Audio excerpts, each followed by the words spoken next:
Assalamu alaikum. Welcome this morning for CIOGC's monthly Congressional Town Hall meeting. My name is Abdullah Mitchell.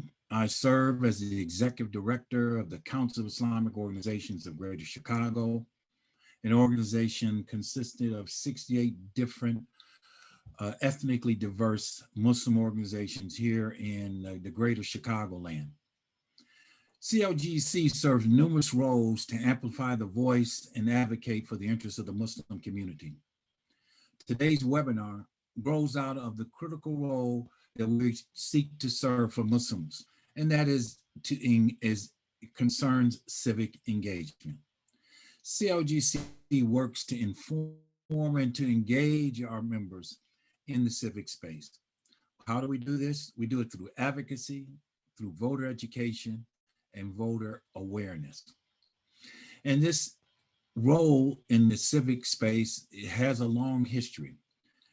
It began over 12 years ago when the council created the Illinois Muslim Action Day, often referred to as IMAD, where each year we go to Springfield with our own individual legislative platform and meet with our elected officials to advance these interests that are deemed to be in the best interests of our community, as well as the community at large.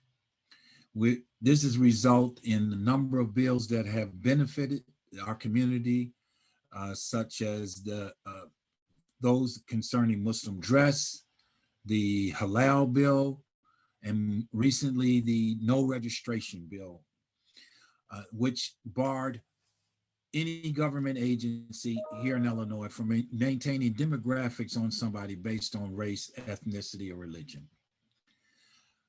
Today, the role of CLGC Civic Engagement Committee has expanded, and this expansion really grew beyond the Illinois Muslim Action Day around 2016. And once we saw the effects of the government policies that were implemented, such as the travel ban, it became critically aware for all Muslims that we must be civically engaged.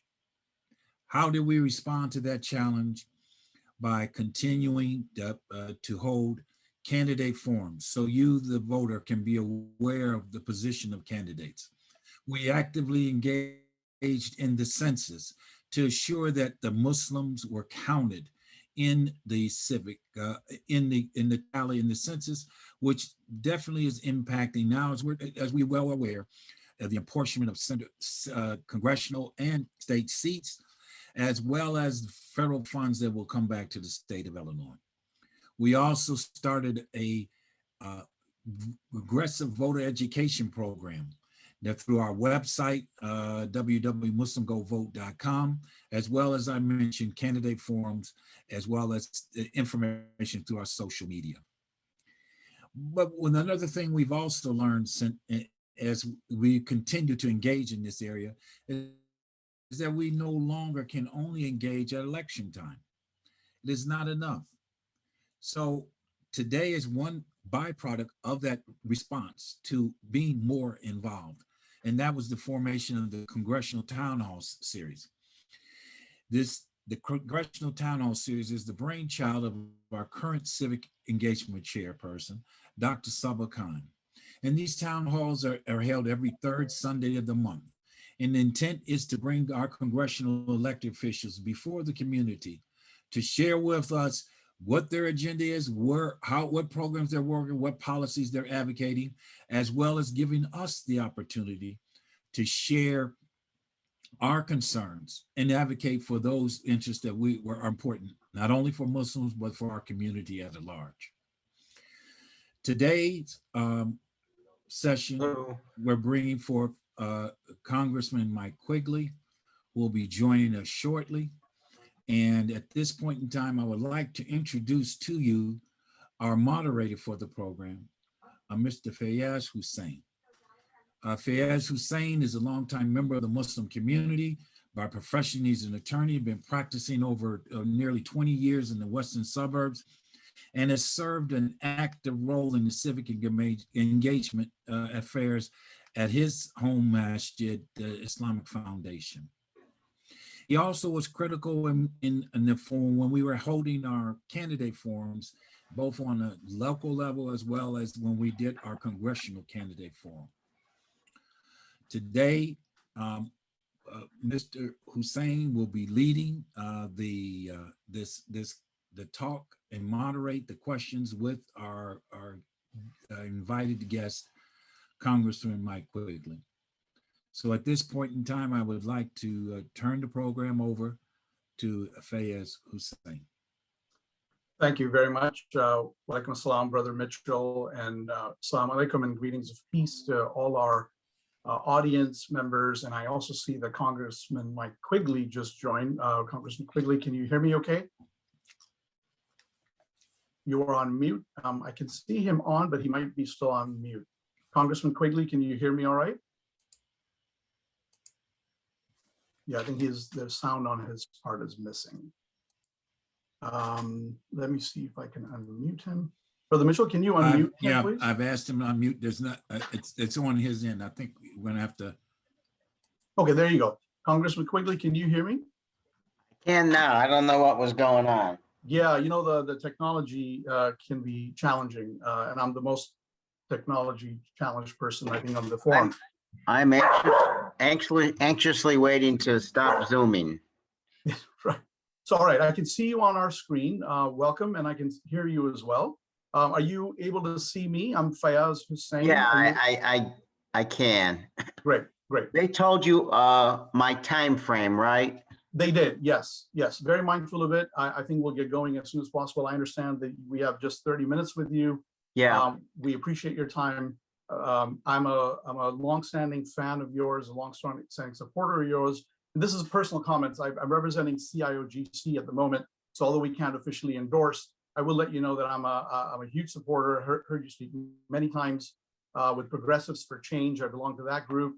Voted for you many times, and I think you do wonderful work. So let me quickly set out the agenda for the day so the audience members understand what the time is going to look like. So we're going to start with a quick intro. Then Congressman Quigley is going to get 10 minutes is what we've allocated given our short time span. And then the rest 20 minutes, we have question and answers. We had a lot of items to cover, particularly on the domestic front. But because of recent events, unfortunately, we've had to pivot a bit more to pick on some more international matters. But with all of that, let me start by first thanking Congressman Quigley for coming out this afternoon.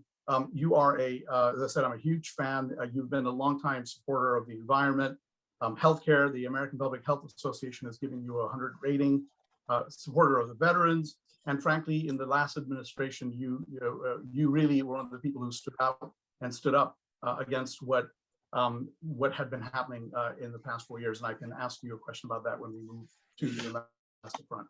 With that, let me turn it over to you. You're a member of the chair of the Subcommittee on Financial Services and General Government, Subcommittee on Transportation, Housing, and Urban Development, and you sit on many other subcommittees, including the Intelligence Permanent Select Committee. I'm speaking very fast because I'm trying to jam in as much as we can. So my apologies. And I will turn it over to you, Congressman Quigley, for any prepared remarks that you have. And you have 10 minutes. You can go shorter if you'd like. No worries. No, given the circumstances, I think it makes sense to go a little shorter. I thank you so much for having me on. These are extraordinary times, and if I can encourage one thing, it is that we have enhanced, increased communication. You know how to reach. I think my staffer Erica is going to be on the call. We're going to make sure everyone on the call has the ability to reach us through quigley.house.gov or our phone number. No matter what's going on in the world, I just want everyone to know that your individual business, your family, what we do, one person at a time is the most important thing we do. When COVID hit, we were actually really busy with repatriation. A lot of folks were scattered all over the world and there were no flights. And as time went on, we dealt with a lot of issues relating to small businesses, unemployment, mail, um, and a lot of issues relating to health, obviously. Since that time, I guess the good news, we're starting to hear more about passports and visa, which gives me some hope. But I think we're coming into this next year with some hope. It's been a hell of a 4 years. When people ask me how I was doing, I was saying I was busy, but it's kind of a bad busy. Under 4 years of the previous president, we were trying to stop bad things from happening. We were trying to protect people. Since the start of this administration, I consider it a good busy. In DC, sometimes 16, 17 hours a day, trying to get good things done. We passed the Rescue Act, which is extremely important, relating to addressing the pandemic. Sometimes we have to remind people that the pandemic created the economic downturn, not the other way around. But we're getting there. We saw the mask mandate amendments, the fact that we're vaccinating people at a record pace. I was at a school yesterday where they're vaccinating kids 12 to 16 years old. Still got a lot of work to do there, folks, but it's important that we stay close together on it. I think this coming week, we're going to pass a security supplemental. I was in the room, and I'm sure there'll be a question about it. What happened on January 6th? We'll talk about the commission that's going to go forward, but the security supplemental will not just protect us, not just protect the Capitol. When I was in the chambers, I figured out what we need to do to protect the Capitol. We needed a better funded, better trained, larger, better equipped police force there, with better intel, coordination, communication, a retractable fence. But we still have to deal with the domestic terrorism of that note.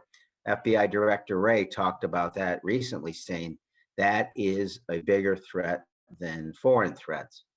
And I believe the last administration was probably in the means of suppressing that sense. I think if the people protesting at the ellipse were heading toward the Capitol were people of color, there would have been tanks in place. It's ugly belief, but it's true, especially when you saw the hearings this week where people were saying these were more like tourists. They're staying within the rope lines. They owe an apology to the over 100 police officers injured. 5 have died since the first of the year. So extraordinary times. I also think we're going to very soon have an infrastructure bill. My commitment to you, and we can talk further about it, is it has to be for everybody, by everybody. My Republican friend said, well, this isn't traditional infrastructure. Well, 2 things. Yes, it is, and no, it's not, and that's what it's supposed to be. We want to repair our roads and bridges. We saw a bridge in, I believe, Tennessee this week shut down because of cracks. Our traditional infrastructure is getting failing grades, as you well know. So we need to do that, and we need to extend the Red Line and rebuild Lakeshore Drive. But those jobs that are created by it and for it have to be for everyone, and they have to be geographically spread out, and we have to make up for lost sins. One of the things the pandemic did was it displayed the disparities that exist, right? Who's impacted by the pandemic? And we saw the digital divide, if anything, widen, and that has to change. So let's build an infrastructure, not just for the last 100 years, but the next 100 years. FDR did not, during the middle of the Depression, seek to rebuild the old infrastructure. He electrified rural areas. Eisenhower, coming back from Europe after the Second World War, when he became president, he didn't rebuild the old infrastructure. He built an interstate highway system. There's so much we can do to address the needs of this country, to be economically competitive, to provide jobs, to deal with the resilience necessary to address climate change, to address those divides like the grid and digital divides and so forth. So I'm excited. I'm as busy as I've ever been, but that's a good thing. And again, we're starting to travel too. So my intention is to travel in the places where security concerns exist, and to help fill the void. Last point is sort of an opening. I'm not touching on everything, not because it's not important, just because I want to make sure you get your questions in. I think from a foreign policy point of view, what we're witnessing here is the impact of isolationism, the gutting of the State Department, the gutting of the intelligence community, pulling back from our ties, the Muslim ban, tariffs, pulling back from trade agreements. If I've learned anything in 12 years doing this job is we need each other. That's true and we're all interconnected. And that's true in neighborhoods. That's true in cities and regions and states and countries. That's also true in the rest of the world. And we have to recognize that and look fresh at all the things that we've done before. What is it that's going to make us stronger? And I understand people desire to take care. I get the notion of America first, but we've seen the ugly part of that, right? The part that excludes and demonizes those that look different, speak differently, have different beliefs. And they were unfortunately allowed to flourish in this past administration. We need to remind ourselves, as corny as it sounds, that there's so much more that unites us than divides us. I'm reading a book about this now, and it goes back to our founding fathers. I'll close my opening by saying what Lincoln was really saying at Gettysburg is when we formed a country 87 years ago, did we really mean it when we said we are all created equal? And there's critical times in our country when we have to address that. This is one of those times. So I want to work with you to work toward that end and be of assistance in the meantime to take care of each other and move forward. So let me stop there and take some questions. Great, thank you. And again, CIOGC in the introductory remarks may have mentioned in the beginning represents about 400,000 plus, give or take a few thousands Muslims in the Chicago area, a significant population of which lives in the western suburbs, are also a part of your district. I want this Q&A sort of to be a conversational Q&A, Representative, because I feel, and I'm a lawyer as well, like you are, so if you don't mind me, I might interject a couple of times, not only to do time management, but also just to challenge you on things that I may want to just back up on. Again, and when you do that, I mean, I just, when something's conversational, especially at this time, I just want you to appreciate something. Sometimes I go back and forth with folks because it helps me learn, right? Yep. And even if you think we disagree on points, I don't want you to think for a second that I'm not listening. I hear everything. My kids didn't believe that growing up, but it's true. So I'm sorry, please go ahead. No, that's perfect. Just jump in if you need to cut me off too. I appreciate that. Again, on just a couple of personal notes, I'd like to start with the domestic side. Hopefully 2-minute answers if we could, and yeah, if we sure. need to go back and forth, we're fine. And again, personally, I heard you say about the repatriation of people. I just literally came back from India about 12 to 13 days ago. I went in for literally a day and a half to get my mom out, who got stuck there because of COVID and was unable to travel back by herself. And I share that because when I was outside of the US, and this is something I always remind myself, we live in the greatest country on earth. There's no doubt about it. Just landing back at O'Hare and hearing welcome home was the biggest relief I've had in the past year. And so we absolutely all appreciate it. And even though the nature of the questions here sometimes, I think, particularly on the international front, can get, I think, challenging. Our community is firmly rooted in American values, the American system. And one of the problems we're having as a whole community is we seem to be phenomenal on civil rights and everything else in the US. Well, barring the past 4 years. But overseas, we have questionable judgment, and we can get to that in the international section. But coming back to the domestic side, the insurrection was jaw-dropping. I mean, I think I felt the same feeling I had after 9/11. It was the same feeling of, oh my God, I can't believe this is happening. I am an independent, so I don't want to be too partisan here, particularly in a non-for-profit sort of forum. But what can you do as our representative, and what can all the right-minded representatives do to make sure that no one ever gets elected who doesn't respect the rule of law, who doesn't respect the co-equal branches of government, who doesn't respect our intelligence agencies, who doesn't respect just basic women courtesies, disabled. The list will go on. And what I worry about is, and the saying to me, it says, the way America goes, so goes the world. And that is my number one personal issue. What do we do? What are we doing here going forward? Yeah, 2 minutes tough. Fair. I just read it can't happen here. I think we need to be reminded of the fragility of democracy. There's no givens. So there's a long answer there. I mean, top of my head, one of the most important things we have to address is disinformation. Some of this comes from the earliest days with civics education. I think the social media platforms have a responsibility there.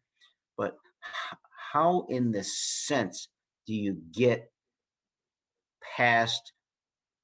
We had hearings this week, and I was part of that. I'm part of 3 committees that are all addressing what took place. And the line I used on MSNBC yesterday was this: we grew up with, I'll believe it when I see it. We are now seeing, I'll see it when I believe it. We have to focus on fact-based honesty, and some of that's truth, some of it's how we get our news, some of it is the lesson from what, To Kill a Mockingbird. You have to walk around in the other person's shoes to appreciate them. I think you have to accept the fact that maybe a quarter of our country is going to be, I don't know if they can be taken past this cult-like belief that they have. And I also think we need to reward those who show courage, right? It is impossible. Look, we Democrats have asked Republicans to speak truth to power to the Trump administration, right? Now, some of them took a lot longer than I wanted to, but it's never too late to do the right thing. I think they need to be rewarded and thanked for their courage. So, look, at the very least, civics, misinformation, involvement in elections, taking no elections for granted, fighting for open process in elections. We assume that was a natural, but we're starting to backslide. So engagement, and so much more. Yeah, and I know the question was an anecdotal one in a way. It's a work in progress, and I think to your point, we are going to have to remain vigilant for the rest of our lives ongoing. Democracy is way too fragile, and we saw what happened. It literally came apart almost in 4 years. Okay, let's go to, I have more questions on the Liz Cheney and all that and what's happening, but let's go to the next topic here, an infrastructure plan, which you alluded to in your opening. Given your role on the House Appropriations Committee on Transportation, Housing, Urban Development, can you please provide your perspective on the infrastructure plan and how we in Chicago here locally can ensure that working class communities get a fair share of all the federal dollars that are going to flow in? Is there any concrete steps you think you could take? Sure. I mean, when I speak to community groups, I ask them to, work with our aldermen, our state reps, our state senators, my office. We have a pilot program on bringing back earmarks, directed spending. Next year, it'll be much bigger. Our goal was to spread it out from a geographical point of view. And again, my staff's on the call. Next year, when this goes beyond the pilot program, we're going to have as big an outreach as we possibly can to encourage not-for-profits, community organizations, business associations to try to get that information. So now we've got that. We've got the normal approach process. Feel free to reach out to my office with areas of concern. And and programs you'd like. Now we're going to have earmarks on surface transportation. We had to put them in quick this year. So, I mean, one of them was a lot of road projects, but also the extension of the 606 trail, which is important to get people out of cars and on bikes and as pedestrians. Now, to your point, we got this big infrastructure bill rolling out. I told the mayor and the governor and all the electeds I've had a chance to talk to. This has to be transformative. You have to think big. You have to think forward-looking. You know, we have to think about things that keep us safe as well, and that incorporate everybody's interests. So at this, you know, as we get closer and know what that bill, how big it's going to be, what it's going to entail, you know, Chuy Garcia and I are fighting to get the park districts included in that. I want the museums and the aquariums and the zoos included, all our cultural institutions. So as we get closer, feel free to start talking about needs in the area, geographically localized, or whatever is necessary. Great. Thank you. And I appreciated your comments about thinking infrastructure in terms of a forward-thinking way, not just roads and bridges. Couldn't agree with you. Our Black and brown communities that need better infrastructure as far as internet services go, we will all be left behind if that isn't taken care of and properly invested in. And it has to mandate those who are involved in the actual construction be as diverse as possible. Absolutely. You know, some of the community colleges and the technical trade skills have been diminished for way too long. You know, we have young people who they can go to community colleges and get certain skill sets in construction or in manufacturing and STEM type positions and do extremely well. We have to encourage that, but we have to absolutely mandate it when we pass this legislation that everyone is involved. We'll absolutely be in touch with your office. And thank you also for your bold statement on Adam Toledo, the police issues, social justice reform. We definitely really appreciate everything that you do and put out there. I have one more, just also so you know, the audience has been sending in questions because of our limited time. What we've done is really synthesize a lot of what was going on. I was up until 2 a.m. last night reviewing things that were coming in, and I got to jam it all in. So some of my questions I might just read into the record, as you say, so you know what is on our minds, and even if and I think we could do this on a monthly basis, so we start catching up. We would love that, Congressman. Yeah, as soon as we can do it in person, the better. Yep. And I want you to know, the example, in person matters. I tell groups that there's a senior building I was going to for the longest time, and every month I would go, this woman was yelling at me about something different. And then one month she wasn't there, and I said, "Oh, well, she's at the doctor. She's sorry she's here." And I go, "What do you mean?" They go, "She loves you. She just likes to yell." It's like, okay. In a sense, you miss all human contact, and I miss that as well. Yeah. Yeah. So let's think about doing this again in June. Yeah. Because things are changing fast in the Middle East. They're changing very fast in India.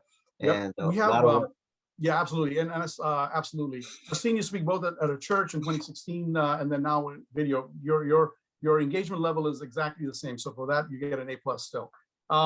In terms of one more domestic thing real quick is gun legislation. Mosques, synagogues, churches, we're all spending a lot of money, precious donor funds to provide extra security.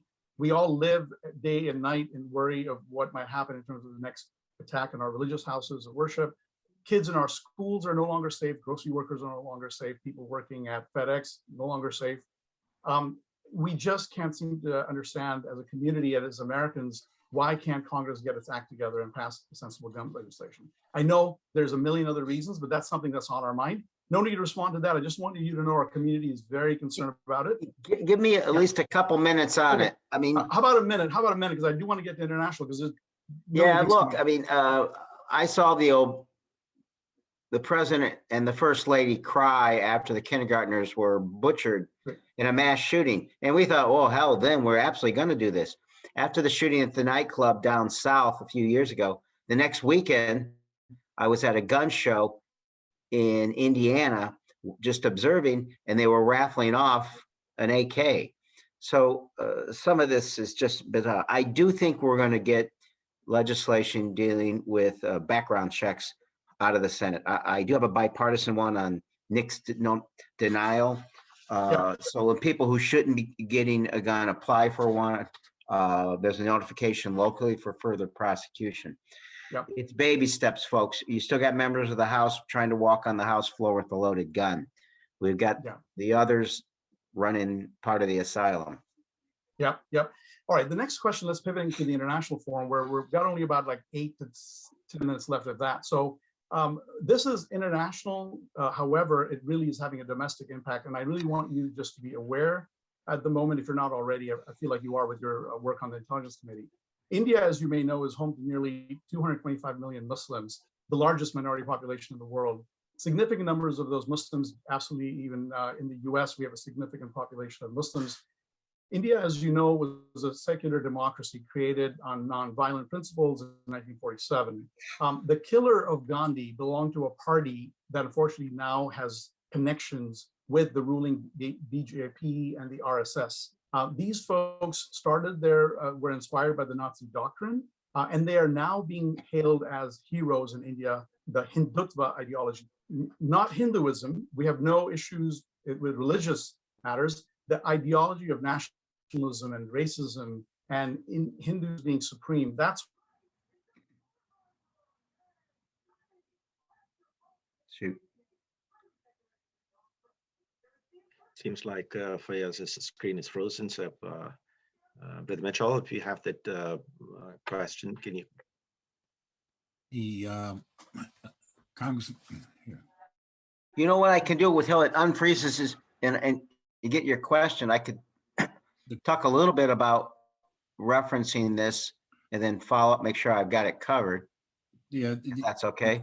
The thrust of the question really is the conflict and the suppression of minorities in the nation of India. There's an erosion of the democratic process with a heavy bent toward discrimination against Muslims. One of the worst examples of this is the Citizenship Amendment Act, 2019. First time that religion was explicitly used as a basis for immigrants being granted a pathway to citizenship in India. But there are further erosions. And what's disturbing, I serve on the House Subcommittee on Intelligence. Some of the briefings we get is there's a disconcerting number of citizens in India who don't object as much as they should to some of this erosion. And you know, India remains obviously an incredibly important strategic and economic partner, but I do believe our relationship in India has to at least be informed by developments in the country that have impacted Indian Muslims. You know, obviously India is incredibly important. We've been getting briefed a lot, as you know, in the last couple of years, relationships, the border conflicts with China. Obviously, you can't have a discussion there and not understand the relationship with Pakistan.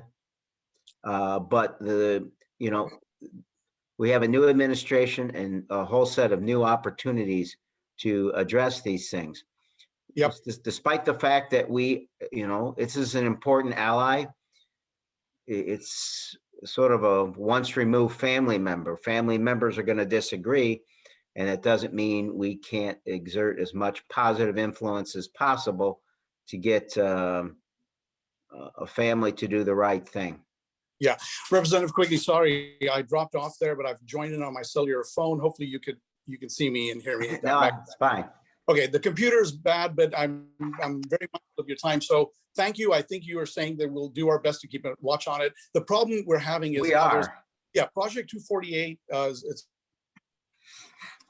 getting a ton of heat in terms of building and zoning permitting issues, because public comments, if you look at them, 50% of them are what appear to be people who believe in this ideology, who are saying Islam is a religion of terror. We don't want them in our backyard, versus legitimate zoning issues. It doesn't involve your district, but we are all one step away from another expansion or zoning issue. But I wanted you to at least be aware that it's now impacting us in our backyards. We don't go out and oppose churches or synagogues, expansions or temples, certainly, but our religion now is becoming the focus. And again, it's not about Hindus versus Muslims. It's a secular India. And that's what matters to all of us. I have a lot of Hindu friends who are extremely deeply concerned about it. But So, and I think a lot of this is how we're viewed and how we message.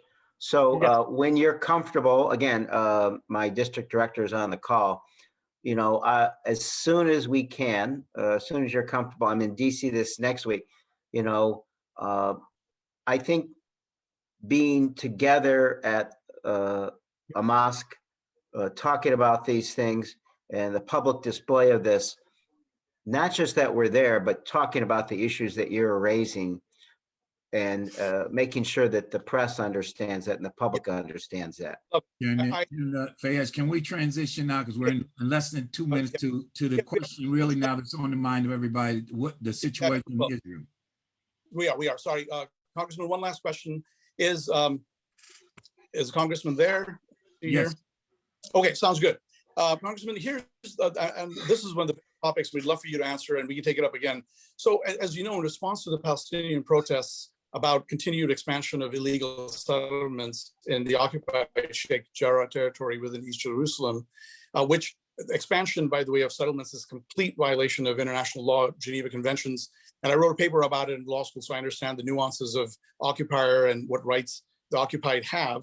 And so it's shocking to me that the Israelis decided to storm into one of our holiest sites, Masjid al-Aqsa, on one of the holiest nights of our holiest months. It was a triple sort of trifecta, if you will, with weapons drawn, shooting at worshipers, actively engaged in sort of shooting at them with rubber bullets. And these are people in worship. Violence is now spiraled out of control. Both sides, no doubt, need to stand down. But as you know, there's a grossly disproportionate amount of loss of life on the Palestinian side. As of last count, as of this morning, 181 Palestinians, 51 children, 10 Israelis, I think one child, unfortunately, there as well. And Netanyahu had the audacity to go on record just yesterday to say that he's taking great care in the bombing of Gaza. They took out the roads that go to the largest hospital. Recently, they've bombed the building where the press resides. And our Biden statement, who I supported personally, was one of the worst things that I've ever seen come out, frankly, a one-sided, we believe in Israel's right to defend itself. Back in 1990, even President Bush and Jim Baker sent the message to Israel that if you're serious about peace, call us. And they gave the White House number, as you might remember. Same issues existed then, illegal expansion into settlements, same kind of issues. And now here we are 30 years later, and the United States can't even publish a statement. I have 3 follow-up questions for you. One is, there's a bill, HR 2509, the McCollum bill, that we would love for you to co-sponsor. And I'm happy to speak to your director separately. The DC director. DC director, will do. Yeah, Allison would be my chief. Got it. Okay, I'd love to. Representative Newman, recent elected representative from our area here, has shown incredible leadership. She has written a letter very specifically calling out 2 to 3 different things of what the U.S. should do. The McCollum bill, as you might know, is simply saying any money that we provide to Israel should not be used to detain her children, et cetera. An accountability of money, of my tax dollars, of your tax dollars, I think is the least that we can ask. And then lastly, have you made a statement about Aqsa and sort of just a statement that's even somewhat balanced? We're not even looking for one-sided statements at this point, but what is your view, and can you speak out about this atrocity? This has been the hottest topic, as you can imagine, and I would love for you, and you can take as much time as you'd like. I'm done. I won't ask any more questions after this. Look, Betty McCollum talked to me, and she has asked to talk to me on the floor about her bill. And I guess I'm probably one of the few members that can say that they walked through the streets of Gaza City. This was about 10 years ago, after a very similar string of violence. So, I would say there's very few people that have seen this kind of violence and the results firsthand. my staff and I are in a series of meetings and discussions about how to best talk about it. So look, I understand what needs to be said. Sometimes it takes time to formulate the best way to say it. So I think you can expect to see that tomorrow when we get back to DC and have a more formal view. I've always been in favor of a two-state solution. I am very serious about peace. The first thing you said was we need to stand down and we need a ceasefire. I couldn't agree more. I've never seen anything get done constructively while rockets or missiles are still in the air and people are still being killed, particularly the innocents. So I expect you to see that tomorrow, but it'll be focused on the notion that this has to end. There has to be a ceasefire. We have to stand down, and if we're serious about peace in a meaningful way, in a two-state solution with a long-term plan to address this, we're there. There's a lot more to say than that, but those are the broad parameters. And I do think the president's, his statements have evolved in the last week. It's a new administration, but I'm only going to speak for myself today, and we'll get this statement to you directly tomorrow when we get back to DC. Thank you. And our biggest issue is we can't understand why we're so good domestically, civil rights and loss of innocent life overseas, and particularly with Israel. I don't know why we can't, as a country, have the moral courage to criticize what's wrong. And that's what we just do not get. And at some point, right, up until yesterday, we were even the only lone nation in Security Council who was voting no, opposed to a ceasefire resolution. So it almost sounds to me, and again, I don't want to represent CIGC's views, it's almost like there's a quota, God forbid, of human loss and infrastructure damage that needs to happen in Palestine until the US will step up and say, fine, let's issue a ceasefire UN security resolution. When you've got well, you saw the Security Council met finally, and hopefully that'll have some additional. It must have some additional value in pushing us to an immediate stand down ceasefire. I mean, I hope so. I mean, they bombed a refugee settlement, and 8 Palestinian kids were killed in that one bombing out of 10 people. How is that taking great care in bombing? So I just think that we as a nation need to stand up, and I think we cannot have moral courage in Crimea and Russia and everywhere else when there's flagrant violation of international law and we decide that we're not going to say anything. And I mean, Geneva Convention. And look, I want you to and look, I send me everything. You've got our contact, everything you want me to see, read, and we'll have a follow-up discussion, even if it's just a few of us later in the week. There are several people on the House floor that I respect a great deal on this. I've talked to most of them. I guess what I'm trying to tell you is you get the flavor for what I believe in and the sympathies I have. There are some things that are so important. As I referenced Lincoln at Gettysburg, it doesn't have to be long. In under 3 minutes, he said the most important words said in American history. So if you're asking for that official statement, there's a few more folks I'm going to talk to today, and we're going to be talking about this seriously. But believe me, including Betty, Miss McCullum, I do think you'll see a lot more activity as this moves forward and we go back into session tomorrow night. Okay, we'll have our community director. I wasn't able to write down the name of your DC director, but we'll get in touch. Allison Jarris. Got it. And we will reach out.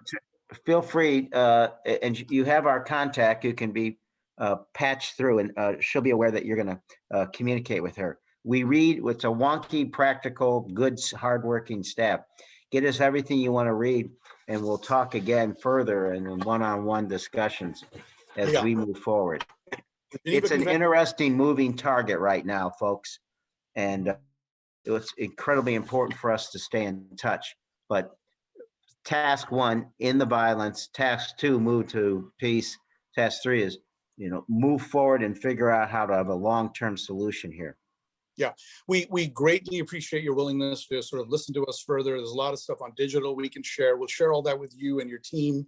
And I Okay. would love in any way I can to sort of the Geneva Conventions, be it, whether it's the history, whatever you need, you will find a partner. And again, our goal is simply to try and end the suffering and get to a solution, because we need to take care of That is the goal. our domestic issue, Immediately. right? And we yeah, absolutely. Any closing comments, Representative? Floor is yours. Thank you. Look, these are difficult, obviously extraordinarily difficult times. We must be able to hear each other and listen past that and care about each other. And again, that intertwined of what matters, not just here in the United States. And to your point, we should be consistent here in this country. And I don't know that we are here in this country, but consistent as we are, as we open ourselves up to the rest of the world again, and remind ourselves that, again, there's so much more that unites us than divides us. If we're not working together, the problems that are facing us, they're going to hit us all the same way. Thank you. So, And so got a little animated. I think just you are a tremendous representative of our district. Cannot thank you enough for your work. And I really, our community really appreciates your willingness to work with us. I will let you be. I know you've got a busy day. a lot of what I'm going to do today is working on those issues we're going to face this week and the topics that you're raising right now. Kind of you, and we will be a partner. Wish you a great rest of your Sunday, and I hope you're able to get a little time with your family in a beautiful day that is in Chicago. Yeah, if you best are to your in mom, DC. So yeah, thank you. I've got a Yeah. mom sick too, so I'm worried about her and yours. So God bless to everybody's health. Likewise, thank you so much. That's really appreciate your kind comments. Really All right. at home. Take care. Thank you, Congressman. Have a good day. All right. Thanks, everyone. Take care. I will turn it over to back over to Brother Mitchell. Please. Thank you, Brother Mitchell. I'll go back on mute. Thank you. Today is an excellent example of the importance of the work that we all must continue to engage, that CIOGC as an organization, as a representative of all of you, see the utmost necessity of it. Inshallah, the commitment we got this morning from Congressman Quigley is to actively engage further in more than a half-hour session, but to flesh out the concerns that you've raised in your questions that we had not the opportunity to bring to light, and to seek and press for a commitment from his office to stand on behalf of righteousness, to stand on respecting the sanctity of life. It is critical that each of us remain engaged civically for these problems, these atrocities to be eliminated. Right now, we're dealing with the situation in Gaza. Last year was Kashmir. Repeatedly, Muslims have been the subject of human rights abuses that as a community, we cannot tolerate, we cannot accept, and we must use our voices and our means necessary to fight and combat these evils. The other thing I want to share with you as we're rounding out this particular session is that what I have witnessed and experienced in the last several years serving as the executive director of this organization, as an organization, we're responding, expanding in the roles that we as a community, as an organization, must serve and advocate for you, your interest. In response to, once there was the declaration of the pandemic, as you're all aware, we formed the COVID-19 task force that provided health consultations, food and cash emergency assistance, dental services, help people fill out unemployment applications, even mental consultations. We conducted a series of educational series helping people to find new jobs or new career opportunities to best fight the effects of this pandemic. We know also that's important that we must build the capacity of our organizations. That's why we implemented a collective purchasing program. We're also developing security training to address the question that Fayez Hussein raised in the initial question during this town hall series. But most importantly, we as a community must continue to be engaged. This is not a responsibility of anyone else. It's our responsibility to remain engaged. As Congressman Quigley shared with you, we cannot take our foot off the pedal. We must stay involved. We need you. This webinar has been recorded. It will be uploaded. We need each of you to share this with those who are not present today to understand the magnitude of the issues that we're addressing. We must continue to press, in addition to the protests that CLGC as an organization has helped support or fostered. We were there last Wednesday in this mass demonstration downtown Chicago, addressing the killing of Palestinians under the pretext of self-defense. If we do not bring forth the narrative, then those who share that will be the narrative, that it is self-defense. We must come and raise our voices, share the facts, the information, so the American public, that the world community, we can join the rest of the world community that acknowledges these atrocities. So my plea for each and every one of you is that you remain engaged, refer to our website for various ways that you as an individual can continue to be engaged in this process. This afternoon, really right now, in about another half hour, there's a demonstration once again downtown at Michigan and at Ivy Wells intersection. That's Congress, used to be called Congress Boulevard. That would be another demonstration. Why? We just had one Wednesday. Why? Because we got the message still needs to go out. People have to know we as a community are serious. And in order for people to understand that we're serious, that we really mean what we say, we have to continue to push and raise our voices so this issue does come off the back burner and becomes at the forefront for being resolved by our political leaders. So once again, on behalf of the Council of Islamic Organization, I would thank you for joining with us. I would ask you not to look at this as being an affair that you attended, an event that you participated, but let this be the first step where you will engage in the continued process for us as a community, as a ummah, continue to fight for the well-being of Muslims wherever they are.